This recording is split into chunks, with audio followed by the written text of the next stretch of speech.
Manila Broadcasting Company. DZRH, member kapisanan ng mga broadcaster ng Pilipinas. Oras sa Bishop Joel Porlares, alas 4:10. Uy! Nakapag-break ka na ba? Nakapag-relax ka na ba? Saan ka man nagtatrabaho, mapa-opisina man o work from home o mula mismo sa pwesto, sasabayan namin ang break time mo. Sasabayan namin ng mga balita at komentaryo, mga panayam ng mga taong viral ngayon. DZRH Break Time! RH Break Time! It's been raining in Manila, hindi ka ba nilalamig? It's been raining in Manila, hindi ka ba nilalamig? But if it's raining in Manila, hindi kita... Magandang maulang umaga. Good morning, Hapon na lahat. Pilipinas. Ako po si Dayo Makalma. Ako naman po, Thea Petro Carpuz. At narito ang headlines ng ating mga balita ngayong araw ng Martes, at 4 ng buwan ng Agosto. Hagupit ng Bagyong Luis at Habagat, 9,000 katao ang apektado. 18 lugar binaha ayon sa NDRRMC. Ilang domestic flights kanselado dahil sa epekto ng Bagyong Luis at Habagat.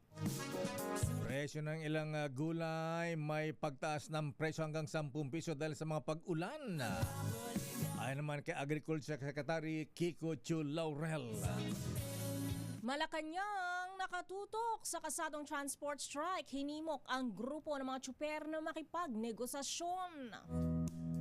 Hirit naman na 20 pisong fuel subsidy sa mga public utility vehicles. Tiniyak ng Malacanang na pag-aaralan. Department of Education walang dokumento sa paggamit ng confidential funds. Office of the Vice President records sa 35 million pesos in 4-month rewards kulang. Ayon yan kay COA ex-auditor Wamil. Senator Jingo Estrada muli humiri sa Sandigan Bayan. Napayagang makapagpiyansa sa kasong plunder.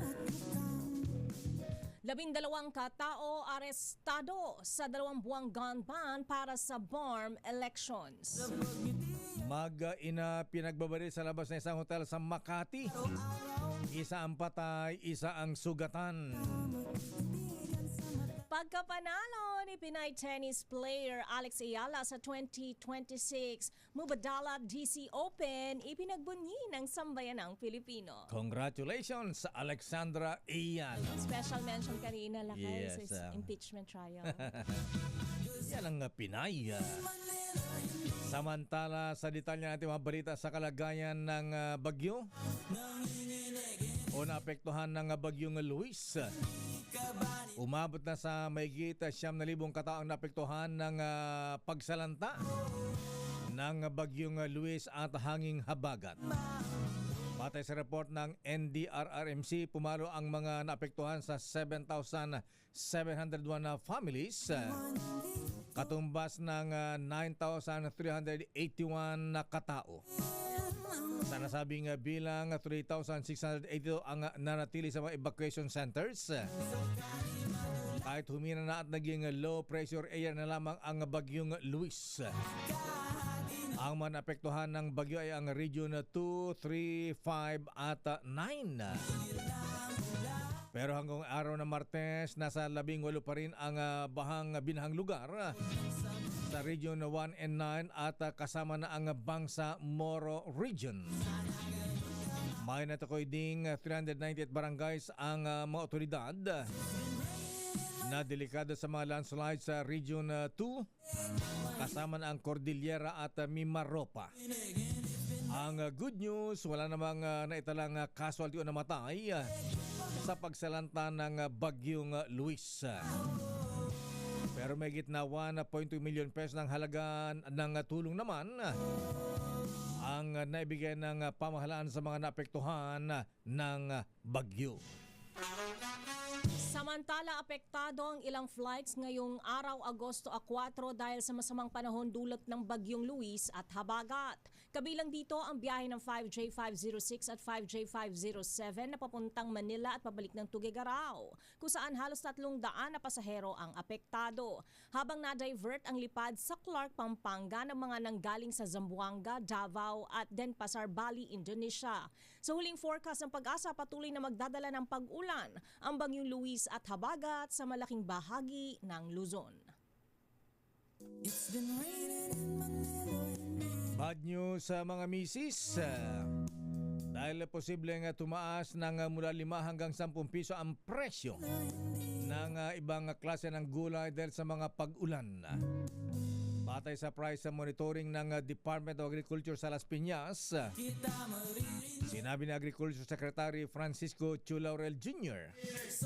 na maaaring tumagal na ilang araw, isang linggo ang pagtaas ng presyo dahil napektuhan ng bagyo o ulan ang ilang lugar na producer ng mga gulay.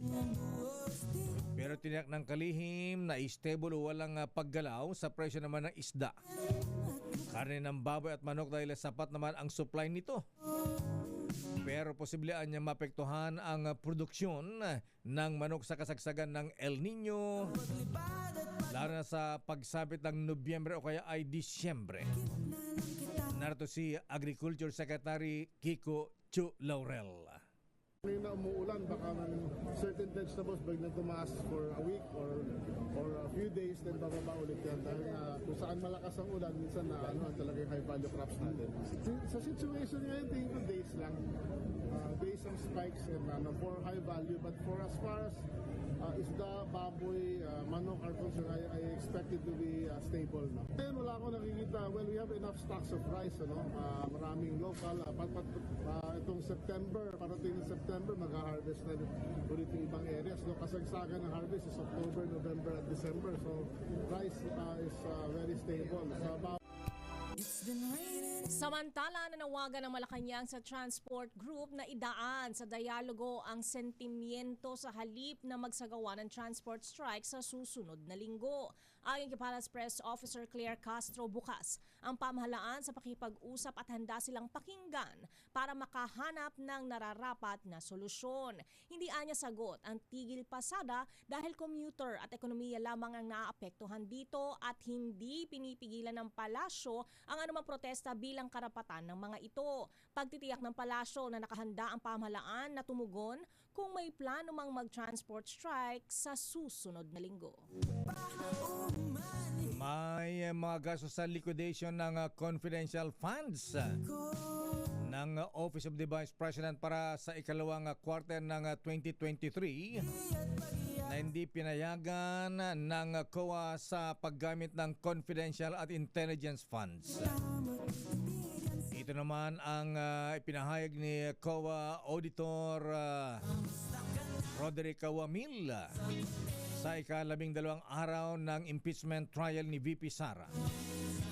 Ayon kay Wamil, sa liquidation report na inaprubahan ni VP Sara Duterte, ay nakasaad na may gastusin para sa medical at food aid, mga insentibo at travel expenses na hindi kabilang sa mga pinapahintulutan sa paggamit ng confidential funds. Ganito ang paliwanag, pahayag ni COA Auditor Roderick Wamil. Nung naunang accomplishment report, meron din po silang line items for provision of medical and food aid at payments of incentive or traveling relative to the confidential operations na hindi po among the allowable confidential expenses under item 4.8 of the Joint Circular 2015-01. Sinabi mo na meron nakalagay dyan, medicines. Bakit sinabi mo na bawal o hindi allowed ito Dahil sa hindi, joint circular? hindi po siya kasama dun sa exclusive list of allowable confidential expenses under item 4.8 po.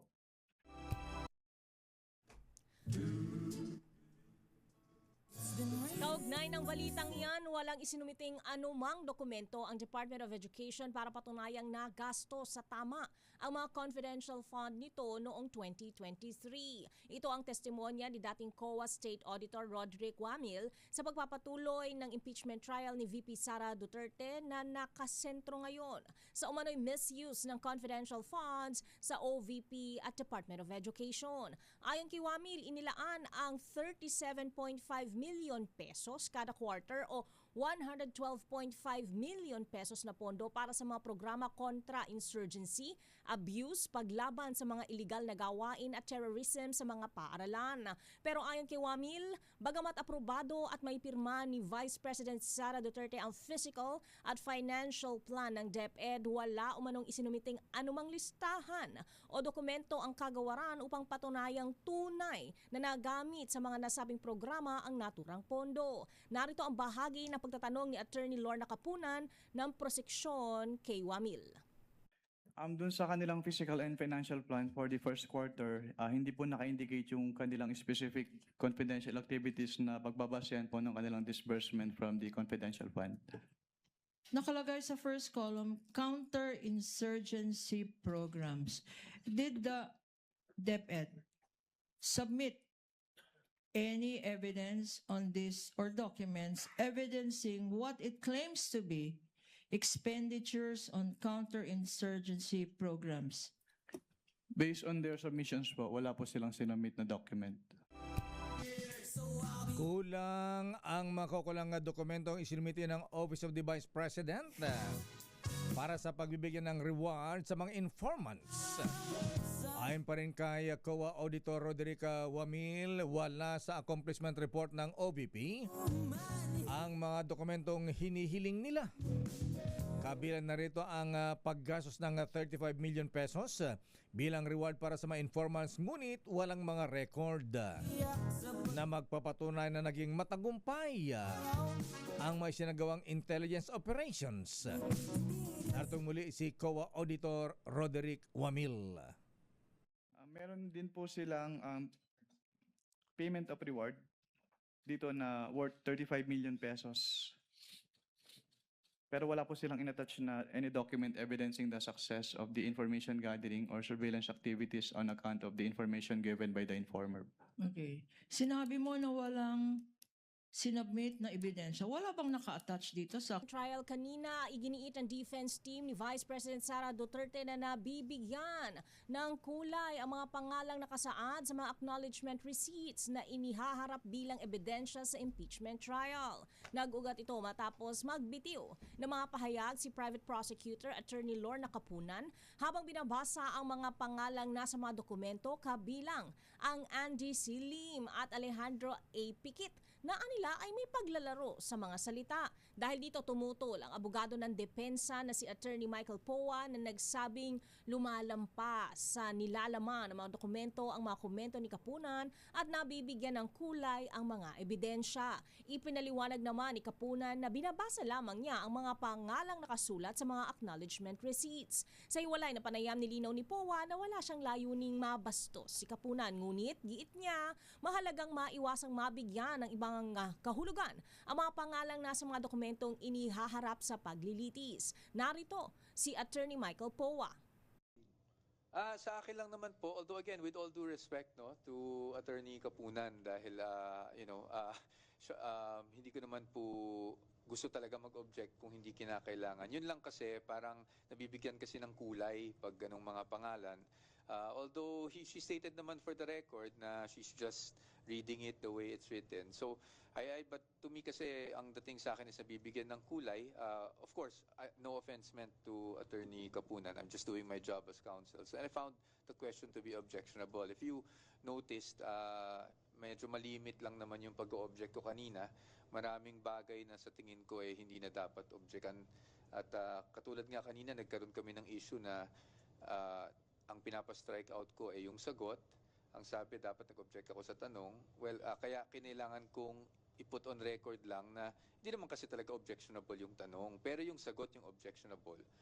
Kaya lang ako nag-object na well, actually, I did object. I moved that the answer be stricken off the record. So, may mga ganong bagay, may mga ganong nuance. Tala tinutulan ng Defense Counsel Sheila Sison ang paggamit naman ng affidavit ng self-confessed hitman na si Arturo Las Cañas bago matapos ang impeachment trial kanina. Ayon kay Attorney Sison, hindi ito otorisado at hindi rin pirmado ng sino man ang nasabing affidavit.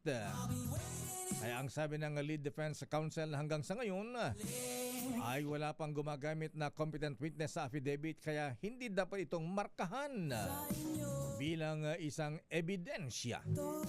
Narito si Attorney Sheila Sison. We object to item number 3 of this motion. We will not agree, and if the presiding court, if the presiding officer will rule to allow even the pre-marking or the marking of this item under this motion, then we would like to have our objection, continuing objection.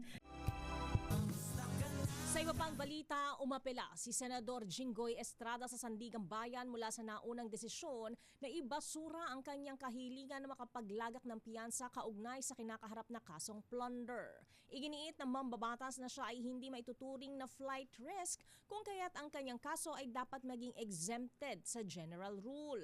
Tinukoy ni Estrada ang ruling ng Korte Suprema noong 2015 na pinagtibay noong 2016 na nagpahintulot kay yumaong dating Senate President Juan Ponce Enrile na maglagak ng piyansa kahit ang kanyang kasong plunder ay non-bailable. Nakumbinsi ang High Court na payagan si Enrile na mag-bail dahil sa humanitarian reason at sa kanyang sitwasyon bilang non-flight risk.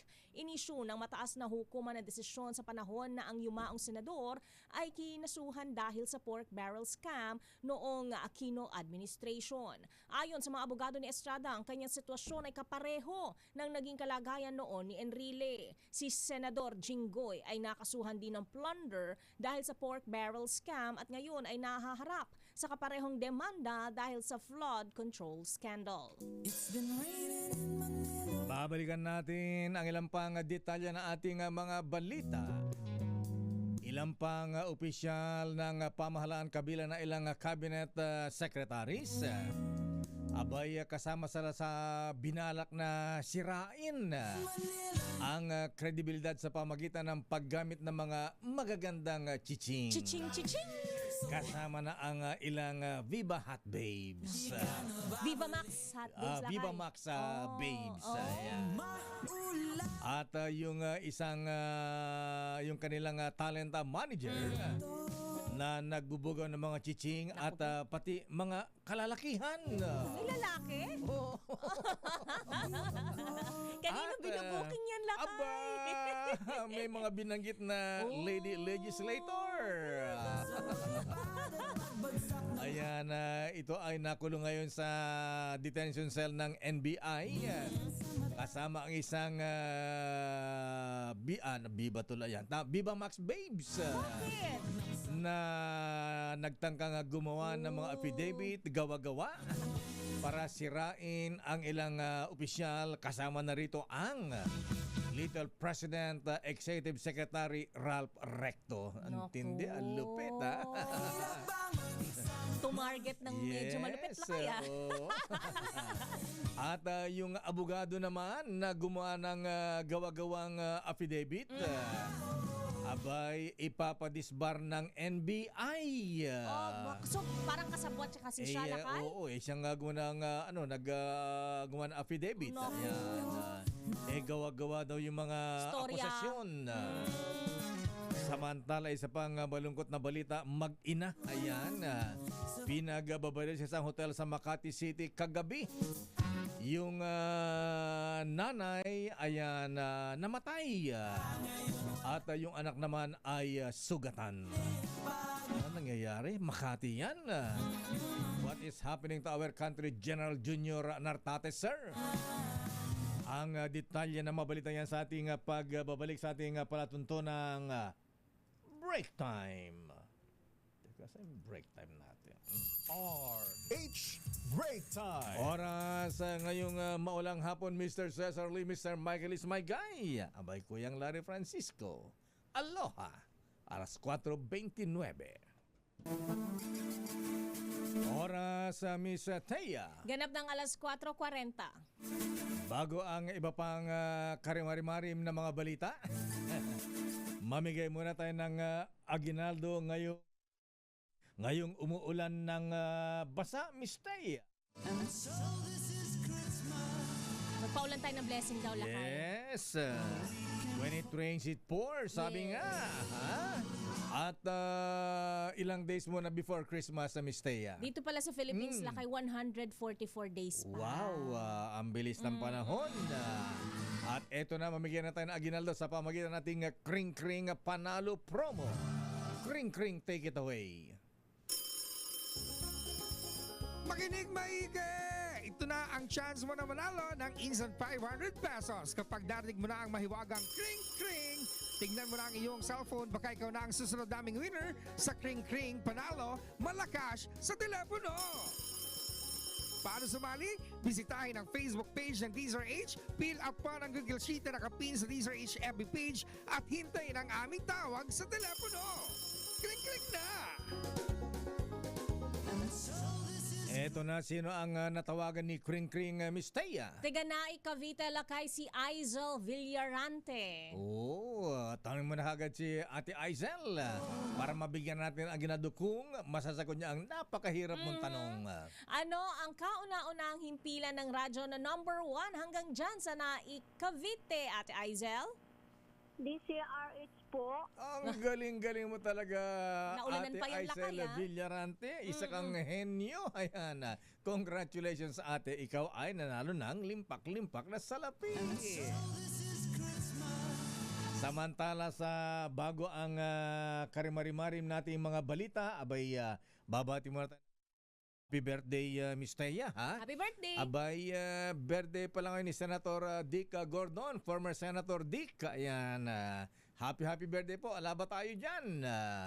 Ayan, baka may bigyan ng dugo. Sa ang presidente ng Philippine Red Cross. Ayan, happy birthday, Senator Dick. At babatiin din natin si Congressman Kid Peña ng Makati. Tika muna, Vice Mayor yata siya ngayon, ha? Ayan, happy birthday, Vice Mayor Kid Peña. At ganoon din, happy birthday kay Jessie Fernandez. At ganoon din kay Rachel De Leon. Aba, tingnan mo nga naman si Rachel. Wala bang paramdam? Wala. Ng MBC sales? Mambihira. Ala ba tayong merienda dyan, Rachel? Ha? Ayan, ala pa ba yung kanyang komisyon? Ayan. At happy birthday din kay Venerable Noble General Moises Pagaduan, Kuyang Harold de la Cruz, at kay Sister Vicky Hamuralin. At siyempre binabati ko na aming pinisan, ayan, si Don Josefino Peping Macalma from Canada. Ba? Welcome back, insan. At balita ko sa Sabado ay mamimigay ka daw ng ano, ha? Mamimigay ng Canadian dollar. Wow! Sana all! Ito ay isang karimari-mari. Hindi katanggap-tanggap. Hindi makatao. Makasarili. Power hungry. Paggawa ng intriga. Pagplanta ng ebidensya. Diyan ba sila sanay? Diyan ba sila eksperto? RH Break Time. At eto na ang karimari-marim na balita. Abay, tinangka mo nung i-frame up o gawan ng kompromat. Gawan ng kahiyan si Little President Executive Secretary Ralph Recto. Sa panayam ng 2x2, sinabi ni NBA Director Melvin Matibag na hindi ito may nangyaring honey trap operation na naganap kung saan dadalhan daw sana ng 5 babae ang isang opisyal ng gobyerno. Dami naman yan, lakay. Dami. Baka mamimili. Okay. Abay, nagsimula ang lahat sa entrapment operation ng NBI-NCR laban sa talent manager ng ilang kababaihan. Kasama na rito ang ilang Viva Max Babes. Ang talent manager na si Lito de Guzman para sa human trafficking. At dito ay sinabi mo ni Di Guzman at ang isang dinalang babae na sila ay kinausap para magsagawa sana ng entrapment painan ng chiching. Ang Executive Secretary Ralph Recto. Sinabi ni Director Matibag na lumabas lamang ang at dito ay nadawit naman ang dating Congressman Jing Paras at Congressman Leandro Leviste na sinasabing siya daw ang magpupunta sa nasabing plano para siraan si Secretary Ralph Recto sa magitan ng bibigyan ng mga magandang chiching at pipiliin daw gumamit ng droga. At pagkatapos ay gagawan ng affidavit at ididiin nila ang Secretary Ralph Recto. Ganito ang karimarimaring na pagsisiwala at pagbubulgar ni NBI Director Melvin Matibag. Nung iniimbestigahan na po doon sa opisina, nagsalita siya nung sa haba ng investigasyon, bigla sabi niya, ano po ba talagang dahilan? Ba't ako inaresto? Kasi PR lang naman po, wala kaming illegal na ginagawa. Baka po may kinalaman ito doon sa plano namin kay Senator Ralph Recto. So accident, parang natalisod lang. Ayun na nga po, ganun na yung nangyari na yung aming normal na operation, meron palang pwedeng pagbunga mas malalim. So, nung nagsalita na siya ng ganun, tinawagan po ako nung team leader na, sir, meron po ganito, ikinento nga po yung binabanggit ko. Sabi ko, imbestigahan nyo na. At nung nagsalita na, yung babae dun sa 5, another po na talisod. Kaya sinasabi siguro, ang ganda nung kwento dahil parang telenovela, nagsalita na rin yung babae. On record po yun, official. Nag-consent sila sa recording dun sa pagsasalita. Kaugnay pa rin ng interview na yan, hindi lang politiko. Sinisilip ng National Bureau of Investigation ang pananagutan ng isang abogado na umano'y kasama sa mga pagpupulong para bumuo ng gawa-gawang akusasyon laban kay Executive Secretary Ralph Recto. Sinabi sa DZRH ni NBI Director Melvin Matibag na lumalabas sa salaysay ng mga saksi na may nakasama silang abogado sa 3 magkakahiwalay na pagpupulong sa Quezon City. Dito umano inihanda at pinapirma ang gawa-gawang affidavit para sa mga gawa-gawang insidente ng pag-aabuso at paggamit ng iligal na droga. Babala ni Matibag, bukod sa mga kasong kriminal tulad ng perjury at conspiracy, malaki ang posibilidad na mareklamo ang nasabing abogado sa Korte Suprema upang matanggalan ng lisensya o ma-disbar. Naritong muli ang bahagi ng interview kay Director Matibag. CPR ay sa Code of Professional Responsibility and Accountability.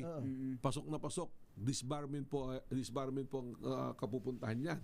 Kasi illegal. Pangalawa, criminal cases pwede po. Kasi you're encouraging a person to bear false testimony sa ibang tao. At tinitingnan po namin yung angulo rito ng human trafficking. Kung mapatunayan po na totoo lahat yung sinasabi, doon sa mga individual na binabanggit nitong babae at saka dito. Ito po bang mga babae taga Viva Max? Alam niyo po, parang leading question objection, Your Honor leading question. Pero ang sabi, ayan, ang sigurado raw doon na hindi kasama ang pangalan ng 2x2 niya. Ay, yung pangalan mo, Lakay. Wala rin. Inabahan ako doon. At ayon pa kay NBI Director Matibag, ang mga chiching ay pinakuan ng milyones bilang kabayaran sa paggawa nila ng mga peking affidavit na magdidiin sana kay Secretary Ralph Recto. Tindi, Talaga namang kaya pala ang sabi ni Yusek Claire, talaga namang karimari-mari. Ito ay isang karimari-mari. Hindi katanggap-tanggap. Hindi makatao. Makasarili. Power hungry. Paggawa ng intriga. Pagplanta ng ebidensya. Diyan ba sila sanay? Diyan ba sila eksperto?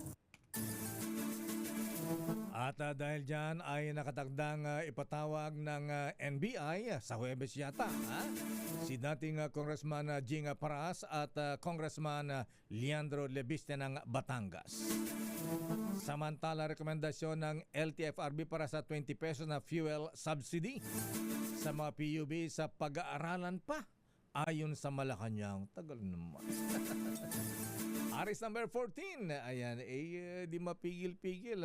Ang siguro dapat pwede ba imbestigahan yung mga oil companies? Bakit kung increase 10 pesos mahigit? Ang bilis. Pagka rollback 60 centavos, 70 centavos. Limited. Di ba panluloko na ito? Aris number 14. Let Narciso please come in. Miss Let. Lakay ni Thea, pinag-uusapan na sa Malacanang kasama sila Executive Secretary Ralph Recto, Transportation Secretary Giovanni Lopez at Economic Team ang panukalang mas mataas na fuel subsidy para sa public utility vehicles. Sunod ito ng isinumiteng rekomendasyon sa Malacanang ng Land Transportation Franchising and Regulatory Board para sa 20 peso fuel subsidy sa lahat ng PUV sa loob ng isang buwan. Ayon kay Palace Press Officer Claire Castro, pag-aaralan ang bagay na ito para magkaroon ng konkreto at detalyadong resolusyon. Kasama sa inaasahang tutukuyin ay kung may mapagkukunan ng pondo para dito, sakaling pagbigyan ng Pangulo ang kahilingan ng sektor ng transportasyon. Pakinggan natin si Yusek Castro. Pag-uusapan po ng Office of the Executive Secretary, DOTR, and Economic Team para po mas magkaroon ng konkreto at detalyeng resolusyon patungkol po dyan. Palawig ng pamahalaan hanggang katapusan ng Agosto ang kasalukuyang 10 peso fuel subsidy na magtatapos na sana ngayong August 15. Ang hakbang ay sa gitna pa rin na nagpapatuloy na tensyon sa Middle East na nakaapekto sa presyo ng langis. Ito si Let Narciso para sa DZRH. Una sa Pilipinas, una sa Pilipino. Yes, anong schedule ng presidente ngayon? May mga subite lang ng credentials lakay. Nagsisimpa ng credentials. Ayun lang. Mga ambassador. Ayan. Di ba tinanong ni Presidente si Secretary Ralph Recto? Ayan. Tungkol saan lakay? Viva Max Babes. Kung kamusta? Ano yung tatanong lakay? Ala lang. Okay. Karimari-marim daw yun. Karimari-marim. Karimari-marim nga talaga. Ha? Ayan. Ito nga kaya yun. Sana hindi. Kaya nga kakasuhan yata yung talent manager tsaka yung chiching na ginawa ng affidavit. Kawan yung mga babae, ano ha? Alam mo kung bakit? Pinakuan tapos installment pa. Ayan. Hindi paid. Tapos makakasuhan ewan ko pa lang, kayo. nabayaran na sila. Yan ang iimbestigahan pa. Dapat ba malaman lakay kasi baka hindi lang si Esrecto yung plano. Yung nga marami may pa. mga ilang cabinet secretaries pa ang binabanggit, ha? Ayan. Ang lulupit, ha? Ayan. Bakit? Marurupok ba sila? Ang daming target. Ayan. natin sa ng NBI. Ayan. Malupit. Diyan natin malalaman kung sila ba ay marupok talaga. Ayan. At sila ay napainan ng mga magandang chiching. Mga sexy chiching. Kung nadadarang balakay. Ayan. Ang at kanilang natutoksurin. ayan. At sila ay talagang mapapatunayang marupok. Marupok nga ba sila, Rico J?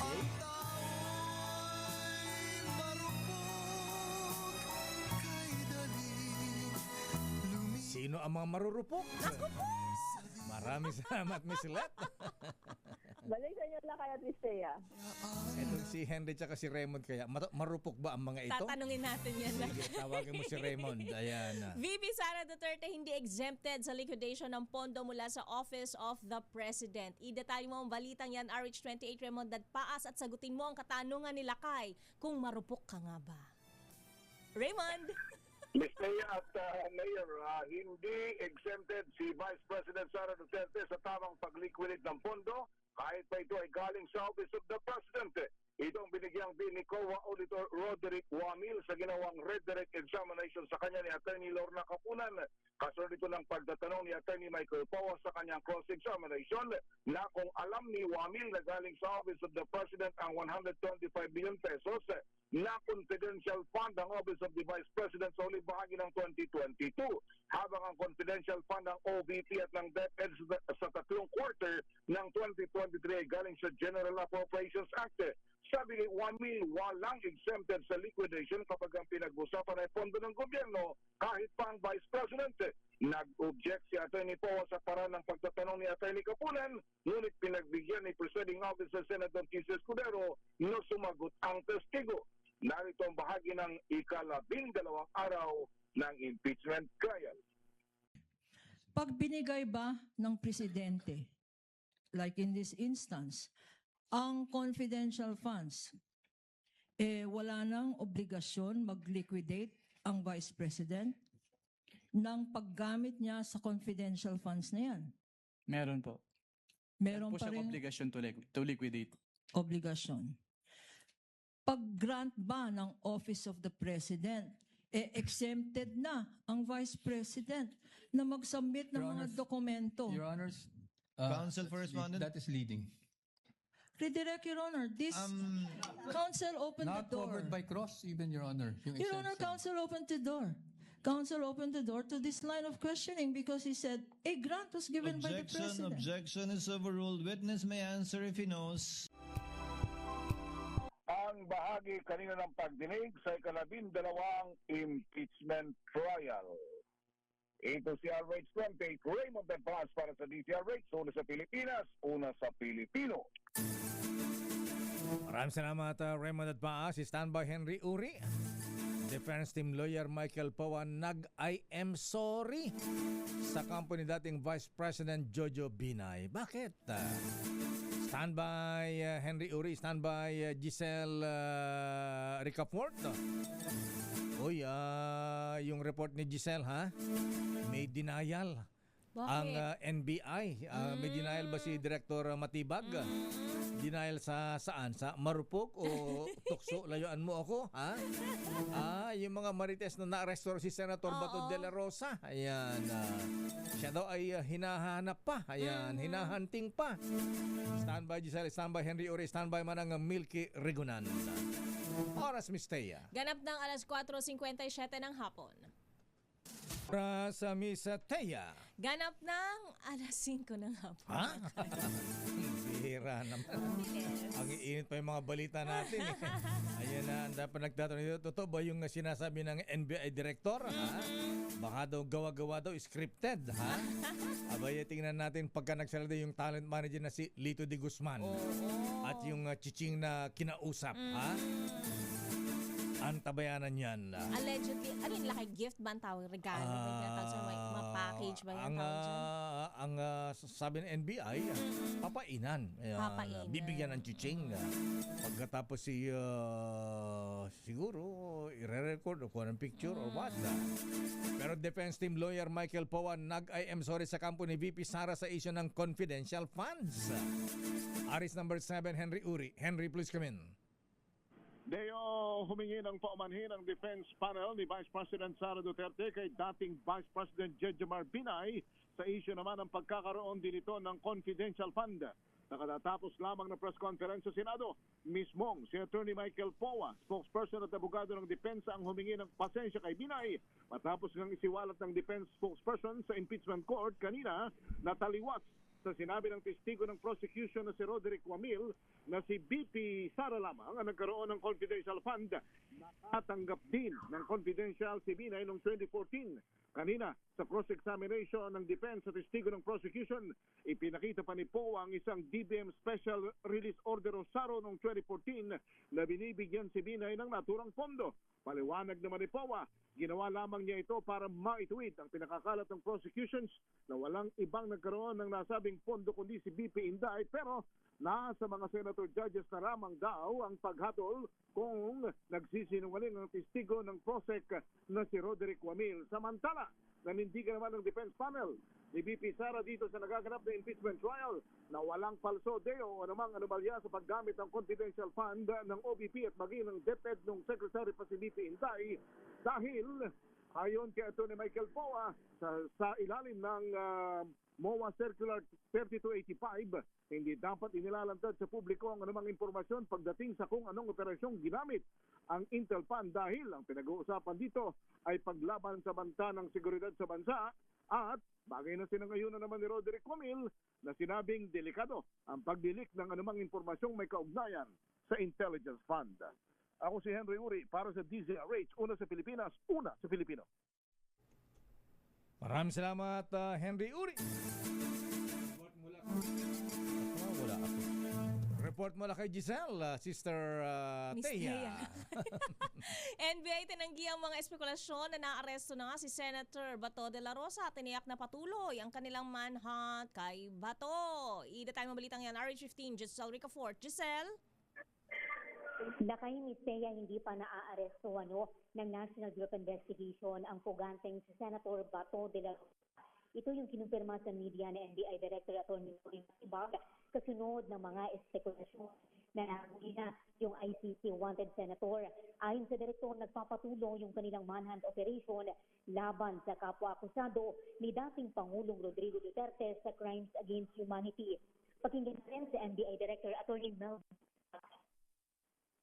Hindi, wala. Sa amin, wala. I don't know kung sino. Wala sa amin. Wala. So sir, ongoing yung manhunt operation po natin, sir? Lagi naman. Ha? Lagi talaga. Sabi naman sa DZRH News ng abogado ni De La Rosa na si Atty. Israelito Torion, wala daw siyang informasyon sa sinasaka-aresto sa senadora. Wala na umano siyang komunikasyon kay De La Rosa na huli niya pang nakausap 2 oras bago ito tumakas o sumipat din. Matatanda ang Bakit nawala ka, Giselle? De La Rosa sa Senado noong o lakay matatandaan na matapos nga yung mahigit kalahating taon o pag-absent mula sa noong November 2025, sumulpot si De La Rosa sa Senado noong May 11 para sa palit liderato pero tumakas naman noong May 14 kasunod ng shooting incident doon. Ito si Giselle Ricafort para sa Issue sa Pilipinas. Lakay. Kailan iharap sa media ni Director Melvin Edgar Huber Matibag yung talent manager na si Lito de Guzman at yung chiching na gagamitin sana sa pampain o kaya pang-entrap kay Executive Secretary Ralph Recto? Lakay, sa totoo ay iyan din yung tinatrabaho ng media dito, Lakay. At least man lang yung isa doon sa 4 na sinusubukang ikontrata na mga talent na babae, yung sana'y makapanayam. Tinatrabaho pa yan, Lakay, ng media, pero kung ang tanong ay kung ihaharap ba sila ng National Bureau of Investigation sa press, ay wala, Lakay, na ganyang impormasyon. Director Atty. Melvin Matibag, Lakay. Ang sigurado lang, Lakay, ay inisyuhan na ng subpoena si dating Congressman Jing Paras na sinasabing kumausap doon sa talent manager para nga ilimukin yung mga talent na gumawa ng peking pahayag laban kay Executive Secretary Ralph Recto at laban naman kay dito kay Congressman kasama din doon sa ipinasabina ng Bureau. Siya yung sinasabi naman na nagpondo di umano doon sa plano na sex scandal plot, Lakay laban sa Executive Secretary. Okay, maraming salamat Giselle. Pero dapat ilabas siya ni Director Matibag para hindi pagdudahan na ito scripted. Tama. Correct, Lakay. Kukulitin din natin dyan, Lakay, ang Bureau at ang Director Atty. Melvin Matibag, Lakay. Ito si Giselle Ricafort para sa DZRH, una sa Pilipinas, una sa Pilipino. Maraming salamat Giselle. At report mula kay Manang Milky Rigunan, ang kapal ng mukha. Ayan, sino makapal ang mukha? Ito ang reaksyon ni Prosecutor Terry Redonda. Abay, bakit? Sino makapal ang mukha? Saan po kayo kumukuha ng kapal ng mukha? Alamin natin, Mr. President, kay RS number 12, Milky Sequoia Rigunan. Milky, please come in. Lakay, Teya, inatasan ng Office of the Vice President at Department of Education nang ito'y pinamumunuan pa ni Vice President Sara Duterte ang Commission on Audit na audit query na lang. Salip na Audit Observation Memorandum o AOM ang isumiti nila. Ito ang testimonya ni COA Auditor Roderick Wamil nang humarap sa witness stand sa impeachment trial ni Vice President Sara Duterte sa Article 1 o Confidential Fund. Ayon kay Wamil, September 2023 nang may pag-meeting sina Attorney Zuleika Lopez at noon ay DepEd spokesperson Michael Poa sa mga opisyal ng COA. Sabi ni Wamil, kalit na AOM sakaling may findings sa paggastos ng pondo, magsusumiti na lamang daw ang dalawang opisyal ng audit query. Dahil dito, tinawag ni House Prosecutor Terry Redon sina Lopez at Poa na makapal ang muka. Dahil trabaho nilang ipaliwanag ang pinagamitan ng pondo at walang audit query sa Joint Circular 2015-01. Narito ang pahayag ni House Prosecutor Terry Redon. They knew that an audit observation was forthcoming. Pero let's have a meeting, baka pwede naman audit query na lang. Kasi yung audit query po, from the name itself, ibig sabihin it is preparatory to an audit observation memoranda. Ibig sabihin, wala pa ho tayong actual observations ng maling paggamit, irregular po na paggamit. So, the meeting itself is actually irregular. Katulad na sinabi ko kanina, it is improper makapal yung muka nung pong mga tao na nag-request po nito. It is Zuleika Lopez, and with respect to the Defense Counsel, Attorney Poa, representing the Department of Education, it was improper. It should not have happened.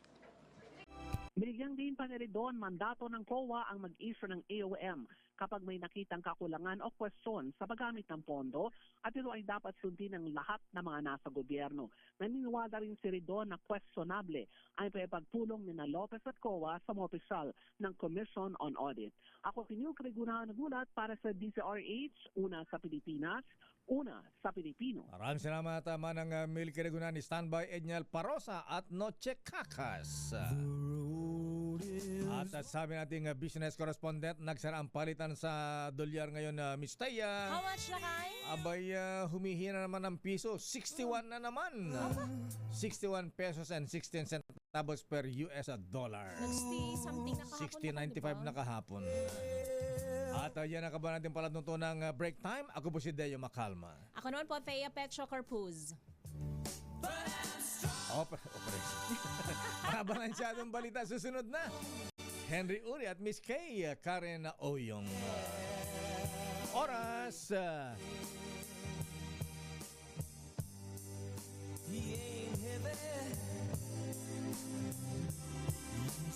Oswald Sipol, Roland Paulino. Alas 5:10. So on we